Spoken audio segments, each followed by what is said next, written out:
নারায়ণগঞ্জের বন্দর উপজেলার মদনপুরে অবস্থিত বিশিষ্ট দানবীর ও শিক্ষানুরাগী আলহাজ আজিমউদ্দিন ভূঁইয়ার প্রতিষ্ঠিত মদনপুর রিয়াজুল উলুম আলিম মাদ্রাসা প্রতিষ্ঠার ৬৩ বছর পূর্তিতে প্রাক্তন শিক্ষার্থীদের উদ্যোগে প্রথম পুনর্মিলনী অনুষ্ঠিত হয়েছে।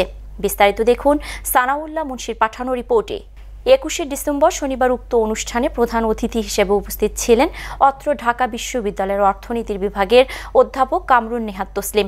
বন্দর উপজেলা নির্বাহী কর্মকর্তা মোহাম্মদ মোস্তাফিজুর রহমানের সভাপতিত্বে অনুষ্ঠানের উদ্বোধক হিসেবে উপস্থিত ছিলেন আজিমউদ্দিন ভূঁইয়া, ট্রাস্টের সদস্য সচিব আলহাজ শাহজাহান ভূঁইয়া, শিল্পপতি ও সমাজসেবক কায়সার ভূঁইয়া।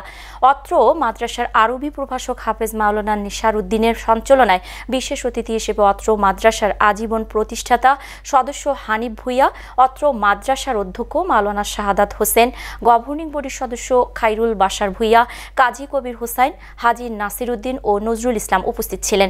এ সময় অত্র প্রতিষ্ঠানের সাবেক ভারপ্রাপ্ত অধ্যক্ষ মাওলানা আব্দুল করিম বাহার, উপাধ্যক্ষ মাওলানা মনিরুজ্জামান, সকল শিক্ষক শিক্ষিকাবৃন্দ, সাবেক শিক্ষক মণ্ডলী ও সাবেক শিক্ষার্থীরা উপস্থিত ছিলেন।